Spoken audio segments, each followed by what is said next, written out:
திடீர்னு ஃபேமிலியோட போன சின்ன சுற்றுலா தாங்க இந்த ஐந்திரத காட்சி மகாபலிபுரத்தில். ஒரே ஒரு தடவை டிக்கெட் வாங்கினா ஒரு 3 பிளேசஸ் நீங்கள் பார்த்துடலாம். தனித்தனியாக போய் டிக்கெட் வாங்கி அலையாதீங்க. ஒரே ஒரு தடவை ஒரு இடத்துல டிக்கெட் வாங்கிட்டீங்கன்னா டிக்கெட் பின்னாடி உங்களுக்கு வந்து டீட்டெயில்ஸ் கொடுத்துருப்பாங்க. இந்த இடத்துல 5 ரதம்னு சொல்கிறது என்னென்னா 5 பாண்டவர்களுக்கான ரதங்கள் அமைச்சிருக்காங்க. திரௌபதி அம்மனுக்கும் தனியாக இருக்குது. இதில் திரௌபதி அம்மனோட சேர்த்து தான் 5 ரதங்கள். ஒவ்வொரு கல்லில் சேர்த்துக்கின யானை சிற்பங்கள், சிங்கம், நந்தி எல்லாமே இருக்குது.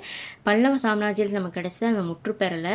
இது அர்ஜுனனோட தவக்கோலம். இதில் இருக்கிற டீட்டெயில்டாக பார்த்தா அப்படியே புல்லரிக்குதுங்க. போகிற வழியெல்லாம் சிற்பங்கள் தான். கண்ணுக்கு அவ்வளோ சூப்பராக இருந்துச்சு பார்க்கவே.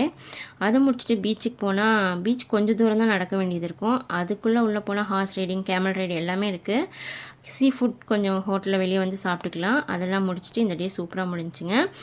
இந்த வீடியோ உங்களுக்கு பிடிச்சிருந்தா என்னோடய சேனலுக்கு ஒரு சப்ஸ்கிரைப் பண்ணிவிடுங்க. டீட்டெயில்டான ஒவ்வொரு வீடியோ, ரத வீடியோ எல்லாத்தையும் நான் உங்களுக்கு சீக்கிரமாக அப்லோட் பண்ணுறேன். Thanks for வாட்சிங்க.